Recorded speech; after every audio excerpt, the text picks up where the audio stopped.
I don't think you all are waiving the enhancement. Is that correct? Judge, we're moving forward for 1 year state jail to proceed as a state jail felony.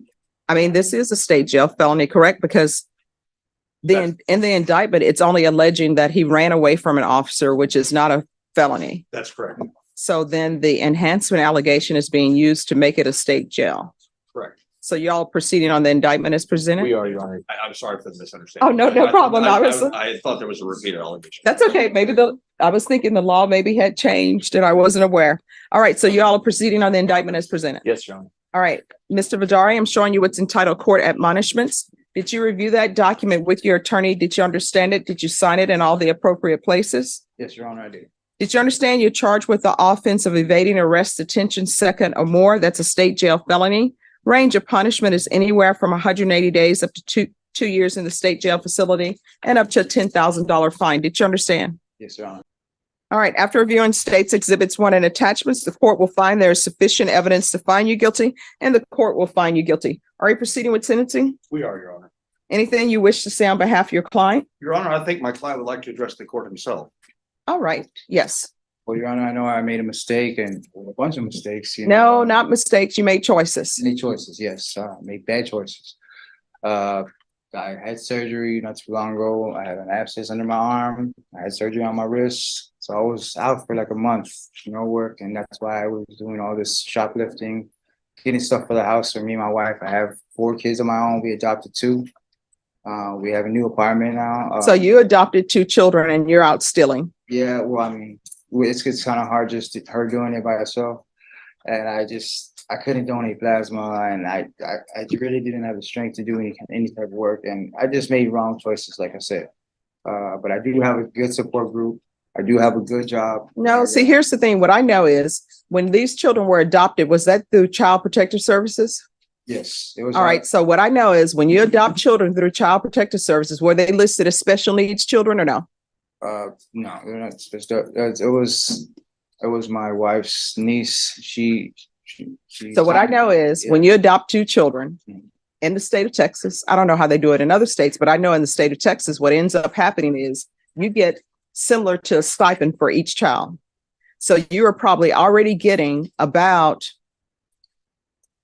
Yeah, we get like a good $1,000. No, you get more than $1,000 because it's 2 children. Yeah. And not only do you get that, you get medical. And not only do you get that, those 2 children, Mhm. I hope you all are encouraging them. They get to go to a state college for free. Yes, they get all those benefits. So they're getting benefits Uh, and you're stealing. yeah, I was stealing stuff, stupid stuff, like hygiene and stuff. I shouldn't have been doing that. I made wrong choices, but like I said, I got a good job when I get out. So did you have the children with you during your No. first evading? Of course. No. I'm talking about the first time that you picked up an evading, which is what they're using for enhancement for this evading to make it a state jail felony. Did you have those children? Yes, well, yes, they're under my wife's, protective custody. Like my wife is the one that, she got custody of them, not me. It was her. It was all her. Like children are under her care. I just help. You just I'm just live there. I just help to support, And here's my other stuff like that, question. like, And mind you, this is a suitcase that I think needs to be unpacked. Here's my other question. So when she adopted the children, were you living in the home? That's a no. No, you were not. So what has happened is she has not had you in the home. And when CPS did a study of her house to I couldn't place be those, you couldn't be there. I could. And now you're there. Yes. And no, well, I guess CPS needs to check on that because the children are not in a great place with you being there. Well, that's And the if thing. you, I am a good person. here's the thing, if you love her and if you love those children, you need not be in that household. Do you understand? I mean, I do understand, but I am a good person. I don't plan on living like this the rest of my life. My dad is deacon for St. Dominic's Church. I mean, my mom's a school teacher, Okay, I want you to listen to me carefully. I have a good Listen, support group. here's the thing. I know you're trying to tell me how great you are, and I appreciate that, but I want you to listen to me carefully. If you love her, you will not live with her. And let me just tell you why you will not live with her. Because when those children were placed with her for adoption, number one, obviously somebody's rights have been terminated and those children are experiencing trauma because their parents' rights have been taken away from them. And they're trying to put them in a place that they think will be safe for them, where they can go to sleep at night without worrying about people picking up cases and police officers knocking on the door looking for people. Yeah. And when CPS studied her home for placement, you were not there. And I'm sure she told them, I don't have a man living here. Yes. And now what has happened is CPS is out of the picture because she's adopted the children. I know because I did CPS cases. Okay. She's receiving a stipend for both of those children. And sometimes they will even give you food stamps. At least that's what we called them when I was growing up. Yeah. Or WIC and all of that stuff. Yes. And it's not for that money to be supporting. How old are you? 36. Not for that money to be supporting a 36-year-old. So if you love her and if you love those children, you will not be in that household until you get your life together, because otherwise, We're getting married. here's the thing. Otherwise, you know what's going to end up happening? CPS is going to come in because they're going to get a report and those children will be removed and they will have another trauma on top of trauma. Do you understand? Yeah, I do understand. I don't want that though. I don't want that though. I mean, I have a good support group, man. And I know I made wrong choices, but that's not me. That's not me. I appreciate you telling me what you think I want to hear, but I would prefer the truth. This is what I'm going to do. I'm going to follow your agreement. I'm going to find you guilty. I'm going to sentence you to 1 year in the state jail facility. All right. If I could, I would not give you any credit, but I'm going to give you credit for any time served. Taking consideration 715544722 015 715 713232 NIMAC number 740009. Yeah. We can go off the record. I'm going to say it for the final time. If you truly love her, if you truly love those children, you know you're not doing right. You should not be in their life. And guess what? CPS is going to get involved and they're going to remove those children. Do you understand? I do understand that. I don't plan on getting in trouble anytime. And just because you've adopted children, that doesn't mean that CPS can't come back and remove them. Do you understand? I do understand that. All right. Good luck to you. I think Are you the same Rose Padilla who's placed on deferred adjudication and cause number 2015 CR 3473 for the offense of aggravated assault with a deadly weapon on September 9th, 2015 for a period of 5 years and extended for a total of 4? Is that you? Yes, ma'am. All right, state. Your Honor, on or about the 30th day of September 2023 in Bexar County, Texas, the defendant, Rose Padilla, departed Bexar County without the written permission of the court and or the supervision officer in violation of condition number 7. How do you plead to that? True or not true? Yes. True. Is there a proposed agreement? There is, Your Honor. And what are you all proposing that the court follow? The proposal, Your Honor, was to continue on probation, extend for 1 year, and amend for probationer to pay at least $100 every 2 weeks for restitution. Probation. Your Honor, the original recommendation was for revocation. However, it does indicate that if the court wishes to continue to extend the 1 year, amend the probationer to pay at least $100 every 2 weeks for restitution. How much is owed on restitution? Your Honor, $78,775.98. How much has she paid on restitution since she's been on since 2015? $2,360. All right. Your Honor, Ms. Padilla is a waitress, and she is frankly incapable of making any other payments aside from the ones that are recommended for the $100 every 2 weeks. All right. Why is she leaving the county without permission? So she was, there's a healing mass that occurs in Hidalgo County on the last Saturday of every month. That's where she went. She felt called to go there. It's something that she's had a significant benefit from in the past, and so she'd heard about this mass and decided to attend that mass with her significant other. All right. Do phones not work? Does she have access to a phone? I believe she does, Your Honor. Why didn't she pick up the phone and call probation and say, hey, may I depart Bexar County to go for this? because honestly, she hasn't been doing well on probation. I mean, that's why we're here. Probation is telling me they want a revocation. And in this court, normally it takes some doing for me to grant a revocation. So for probation to be asking for revocation when they know that normally if there is monetary issue, if there is a drug issue, usually I try to address those before we head down the road of revocation. So for them to be asking for revocation, that says something. So why didn't you pick up the phone and call probation and ask them if you could leave Bexar County to go to this event? You want to raise your right hand for me? You solemnly swear or affirm the testimony you give will be the truth and nothing but the truth, so help you God? Yes, ma'am. All right, you can lower your hand. State your name for the record. Rose Padilla. All right, why didn't you call probation? It wasn't a Saturday and I thought, I mean, nothing was gonna happen. Just me going and coming back. You cannot leave Bexar County without permission while you're on probation. You understand? Yes, ma'am. Now, they want you to pay $100. What did you say? Every 2 weeks or how often? Every 2 weeks?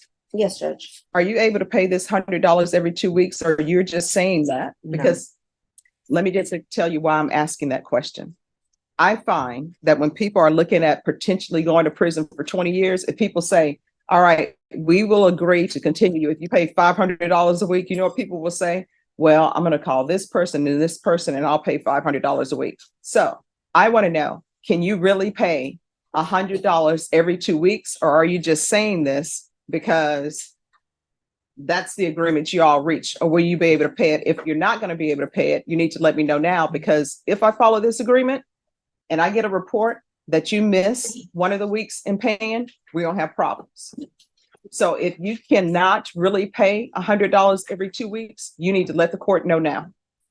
Now I'm trying to get back on my feet and I think, but if I have a problem or something, like I have health issues, I mean, can I call and let y'all know that? I mean, No, see, here's the thing.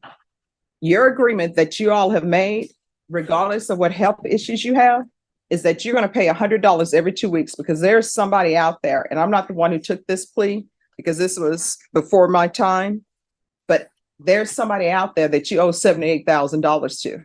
So you agreed, and your attorney agreed, that you are paying $100 every 2 weeks. So there is no, well, maybe something may come up. You've agreed that you would pay $100 every 2 weeks. That's why I'm asking this. If you are telling the court, actually, I'm not going to be able to pay $100 every 2 weeks. I was saying that, hoping that I would be able to do it, because this is the only way where maybe the state would agree not to revoke. I don't know. I'm not a part of your negotiations. But if that's the fact, you probably need to step back and talk to your attorney, and you all actually come up with a reasonable amount that you are going to be paid, no questions asked. And it should be amount that you should pay, not depending on this person giving you money or that person giving you money, because we're going to be right back here, because they're going to file a motion to revoke if you miss any of those payments. So do y'all want to step back and discuss that, or y'all want to continue with she's going to be able to pay $100 every 2 weeks? $100 every 2 weeks. All right. So you're saying, and you're telling the court, you're telling probation that you're going to pay $100 every 2 weeks. Yes, ma'am. And when is this going to start? And it started in 2 weeks, Your Honor. When's her next pay period? When's your next page? Maybe next paycheck. I get paid every Wednesday. All right.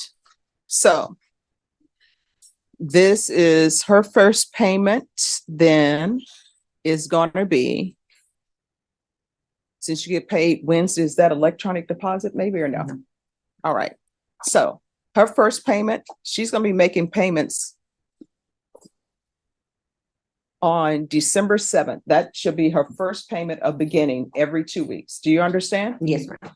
And since she gets paid on Wednesday, her payments should be falling on that Thursday, because she has to get the check, go cash the check, and do all of that. All right, I'll deny the motion. Alternate amend conditions. to include $100 payment every 2 weeks, beginning on December 7th. And that's to go towards restitution. Is there anything else from either side? Nothing from the state, Your Honor. Nothing further, Your Honor. Probation, is there anything else? Yes, Your Honor, her case expired September of this year, so that 1 year extension, are you going to move forward with that? Yes, extend for 1 year. I would also like to bring up to the court that we have notification that Ms. Padilla has not reported since September, so I would ask that the court admonish her and ask her, tell her to report as necessary. Okay, why are you not reporting? Well, on, when I got arrested, I received a text. And then I got a warrant, and then I went to go talk because they told me I needed to get an attorney or for my bond. So when I went go talk to him, and then I have the text where my probation officer text me that I had an appointment yesterday, which I went in yesterday, and she even sent me for a UA for tomorrow. And I go, why wait for tomorrow? So I went yesterday to go get a UA too. All right, here's the thing. Don't miss reporting. You understand? No, ma'am. All right, so I'm assuming you're required to report monthly. When do you want her to show up to report? I'll look at the appointment book to see if it's already been put on the books for next All right, month. so she's going to give you a date when you to report, and you need to report. Don't miss any reporting dates. Here's the thing. Sometimes miscommunications happen. I've already said that I'm going to continue you, so there's no need for us to go back and forth. As my grandmother would say, who shot John? Here's the thing. She is going to give you a date for when you report. You need to make sure you report on that date. Even if you're saying you've already reported, if she gives you a different date, you need to go report on that day. If you do not, what will end up happening is a motion to revoke will be filed. Do you understand? Yes. All right. And then I saw in the motion to revoke this new number 1 that nobody's going on. What is happening with that? So, Your Honor, one that is out of county. The investigation that I've done, I don't believe it was more serious than a Class C misdemeanor. So I don't expect anything to come up. We'll certainly keep an eye on it. All right. And is there any issue with her and UA? Your Honor, in August, it says it was failure to submit. In September, it was a negative. I don't have anything past September because there was that lapse in reporting. So if she said she UA'd yesterday, those results will not be available until next week. All right. Did you UA yesterday? I went yesterday, yes. All right. Make sure she UA yesterday. If she did not UA yesterday, then we're going to have a problem because people are being dishonest with the court. So if you UA'd yesterday, she's going to check it. And then from thereafter, do random UAs. Yes, Judge. All right. Is there anything else? Nothing further, Your Honor. Is there anything you need from the court to be successful on this probation? All right. Do not leave Bexar County without permission. Because you're on probation, everything you do, you need to pick up the phone and call probation and request it. Okay. Could you waive the UA fees, Your Honor? Is that possible? No. Okay. Thank you, Your Honor. All right. Thank you.